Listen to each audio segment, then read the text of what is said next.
Sa pagdinig ng Cayetano Block tungkol po sa issue ng flood control, matatandaang hinarap nga nila ang 18 Marines. At sa hearing na ito ay inilabas nila ang mga pangalan ng di umano'y nabigyan ng mga maleta na naglalaman ng milyong-milyong halaga ng pera. Maraming lumabas na mga pangalan kabilang ang ilan nating mga mambabatas. Over the weekend, kaliwat kanan ang pahayag tungkol dito. Sabi ng ilan na mga dinadawit dito, wala silang kasalanan. Naglabas din sila ng ilang mga pahayag na maraming mali sa impormasyon na inilabas ng 18 Marines. Kung yung iba po nga sa kanila, nagbanta ng kaso at kasabay pa rin yan ang gumugulong na tanong pati sa mga mamamayan. Sino nga ba ang tumatayong Senate President? May mga ilang parte ng pamahalaan at law enforcers ang nagsabing hindi na si Senator Alan Peter Cayetano. Pero mariing itong tinabla ni Cayetano base na raw sa mga hawak niyang dokumento gaya ng Senate Rule at Constitution. At update lang din po dahil ngayong araw may hearing ang Blue Ribbon Committee kaugnay ng issue sa flood control. Ngayon pag-usapan po natin ito sa spiritual na aspeto dahil ito po ay hindi lang usapin ng posisyon kundi sino ang may hawak ng katotohanan at nananatiling tapat dito. Pagnilayan natin ang paalala ng Diyos tungkol dito. Pastor Dave, ito po sa mata ng Diyos, ano yung pinakamahalaga pagdating sa mga katangian ng isang leader? Magandang tanong yan, no? Sa mata ng Diyos, makikita natin sa Biblia, no? Sa Exodo 18:21, itong kwalifikasyon na binigay ng Diyos sa mga namumuno sa bayan. So ang sabi rito, pipili ka sa buong bayan ng mga lalaking may kakayahan, so sa English po ay competent, may takot sa Diyos o godly, mga lalaking mapagkakatiwalaan o may integridad, at napupuot sa suhol o incorruptible. Ilagay mo ang mga lalaking iyon na mamuno sa kanila. Yun po yung sa mata ng Diyos. Ang kwalifikasyon ng isang leader. Pero paano natin malalaman, Pastor Dave, kung ang isang leader nasa panig ng katotohanan o sariling interes lang? Well, makikita natin yan sa kanyang pagsugpo ng katotohanan o tunay na katarungan kapag ito ay banta sa kanyang pansariling interes. Ayon sa Biblia, sa Habakkuk chapter 1 verse 4, sa ilalim ng ganyang liderato, sabi dito, ang batas ay walang bisa at walang pakinabang, o sa ibang salin hindi pinapansin o sinusunod, at hindi umiiral ang katarungan. Sa husgado ay laging natatalo ng masasama ang walang kasalanan, kaya't nababuluktot ang katarungan. At kapag natatabunan, Pastor Dave, yung sariling interes ang isang pamumuno, ano po ang nangyayari? Well, of course, magkakaroon niya ng abuso ng kapangyarihan, Yes. pagbabaluktot ng hustisya at pagtatakip ng katotohanan.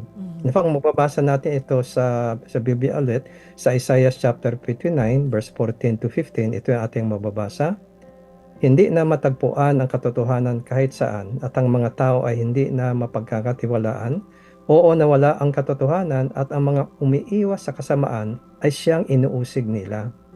Nakita ito ng Panginoon at nalungkot siya dahil sa kawalan ng katarungan. Yun po yung nangyayari. At sa Biblia, Pastor Dave, may mga nabanggit ba na kwento tungkol sa epekto? Kasi ito, ramdam na ng mga tao, nag-aaway-away na nga kahit hindi magkakakilala, di ba? Sa social media, syempre, kanya-kanya po yan ng pinaniniwalaan. Pero ano yung nabanggit sa Biblia na mga kwento tungkol sa epekto sa mamamayan ng maling pamumuno? Well, sa lumang tipan ng Biblia, ang kasaysayan ng pamumuno ni Haring Ahab, no? Kung maalala mo si Ahab, Yes. at ang dayuhan niyang asawa na si Jezebel, natanyag sa kasamaan bilang mamamatay tao, ay isang halimbawa ng mali at baluktot na pamumuno na nagpapahirap ng husto sa bayang Israel. Walang awang pinapatay ni Jezebel ang mga propeta ng Diyos na silang mga kritiko laban sa pamumuno nilang mag-asawa. Kaya mga kritiko, pinatahimik niya, no? Dahil dito, ang mga nananatiling tapat sa Diyos ay napilitang magtago at mabuhay sa matinding takot. Yun ang epekto dun sa mga tao. Ginamit nilang mag-asawa ang kanilang kapangyarihan upang mang-abuso ng mga inosenteng tao para sa pansariling interes. Tulad ng pag-agaw ng ubusan, mamaya kita natin ubusan ni Naboth, na wala ang hustisya at bumagsak ang moralidad ng lipunang Israel. Kaya bilang halimbawa, pag-usapan natin yung tungkol sa pag-agaw ni Haring Ahab sa ubasan ni Naboth. Gusto ni Haring Ahab na makuha ang ubasan ng isang mamayan na nangangalang Naboth, ngunit tumanggi ito dahil ito ay pamanang lupa ng kanyang pamilya sa kanya. Upang makuha ang ubasan, gumawa ng masamang plano ang asawa niya na si Reyna Jezebel. Sa pamamagitan ng mga lingkod bayan niya, ay nagsuhol siya ng mga sinungaling na saksi para paratangan si Naboth ng di totoo, na nagresulta sa pagbato sa kanya at pagkamatay nito. Nang angkinin ni Ahab ang lupa, sinugo ng Diyos si Propeta Elias upang hatulan silang mag-asawa ng malagim na kamatayan dahil sa kanilang kasamaan. Mababasa rin natin sa mga Kawikaan 29 verse 2 and verse 12. Kapag ang matuwid ang namamahala, bayan ay nagsasaya. Ngunit tumatangis ang bayan kung ang pinuno ay masama. Kapag nakinig ang hari o pinuno ng isang bayan sa kasinungalingan, lahat ng lingkod niya ay mabubuyo sa kasamaan. At mas lahat ng naglilingkod sa kanya, sa ilalim niya, mabubuyo sa kasamaan. Yan ang sinasabi ng salita ng Diyos. Alam niyo, sabi ko nga, Pastor Dave, no? Talagang litong-lito na yung mga tao. Magkakaiba kasi yung version ng kwento ngayon, hindi po ba? So, paano natin matutulungan ang isa't isa, yung mga kapatid po natin na mahanap yung katotohanan? Okay, meron pong patnubay dyan ng Biblia, ang salita ng Diyos, no?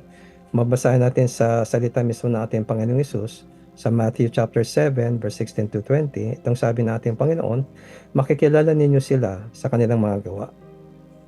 Gayon din naman, ang mabuting puno ay namumunga ng mabuti at ang masamang puno ay namumunga ng masama. Hindi namumunga ng masama ang mabuting puno at hindi rin namumunga ng mabuti ang masamang puno. Ang bawat punong hindi namumunga ng mabuti ay ipinuputol at itinatapon sa apoy. Kaya nga, makikilala ninyo ang mga bulaan, yung mga fake, sa kanilang mga gawa. Sa Lucas naman, chapter 6, verse 45, ito yung mababasa natin. Gayon din naman, ang mabuting tao ay gumagawa ng mabuti dahil puno ng kabutihan ng kanyang puso. Ngunit ang masamang tao ay gumagawa ng masama dahil puno ng kasamaan ang kanyang puso. Sapagkat kung ano ang pumupuno sa puso ng isang tao ay siya ring umaapaw sa kanyang bibig, sa kanyang mga salita. So dito makikita natin na malalaman natin ang totoo hindi sa lumalantad na hangarin o motibo sa likod ng bawat kwento o naratibo, no?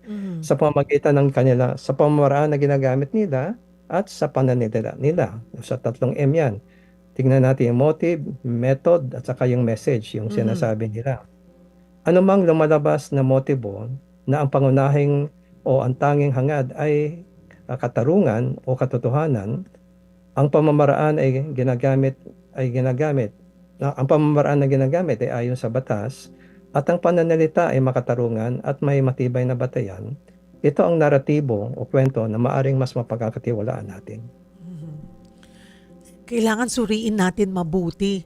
Kasi, not sure during that time, pero ngayon, di ba, Pastor Dave, ang daming fake news. Ang dami ring magagaling magsalita. Ang daming magaling mag-claim na talagang papaniwalaan mo eh. Pero in fairness din, pag makikinig ka rin, lahat sila may punto. So, Tama. kailangan talagang maging mapanuri tayo. Yes. Mahalaga kasi yung consistency for the long term. Kasi maaaring parang consistent sila. Pero kasi ang katangian ng katotohanan, ang katotohanan, lalabas at lalabas yan sa dulo eh. So, tingnan lang natin mga sinasabi nila kasi kung magiging consistent sila hanggang sa dulo at consistent yung ebidensya na pinagbabatayan ng kanilang mga salita, doon natin ma-judge kung talagang totoo yun. Mga kapatid, Sa bawat araw na binubuksan po natin ang telebisyon, radyo o social media, tila hindi nauubos ang mga balita tungkol po sa alitan, akusasyon at tunggalian sa kapangyarihan. At bilang mga mamamayan, normal lamang na magtanong, sino ba ang nagsasabi ng totoo? Kanino tayo maniniwala? Ano na ang mangyayari sa ating bansa? Ngunit sa gitna po ng lahat ng ito, may paalala po ang Diyos na hindi kailanman naluluma. Ang katotohanan ang magpapalaya sa inyo. Hindi natin agad nakikita ang buong larawan. Hindi natin agad nalalaman ang lahat ng detalye. Ngunit alam natin na may Diyos na nakakakita ng lahat. Mga salitang binibigkas sa publiko at maging ang mga intensyong nakatago sa puso ng tao. Kaya habang patuloy po ang mga investigasyon, mga pagdinig at mga debate, huwag nating hayaang mawalan o mawala po ang ating pag-asa. Huwag nating hayaang ang galit ang manguna sa ating paghusga. At huwag nating hayaang ang pagkakahati-hati ang manaig sa ating pagkatao bilang isang bansa. Sa halip po, ipanalangin natin na ang bawat lider ay magkaroon ng tapang na piliin ang katotohanan kaysa pansariling interes, serbisyo kaysa kapangyarihan, at pananagutan kaysa pagtatago.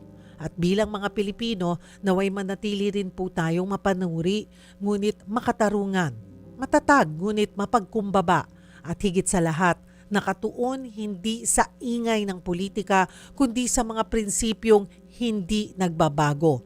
Katotohanan, katarungan, pagmamahal sa kapwa.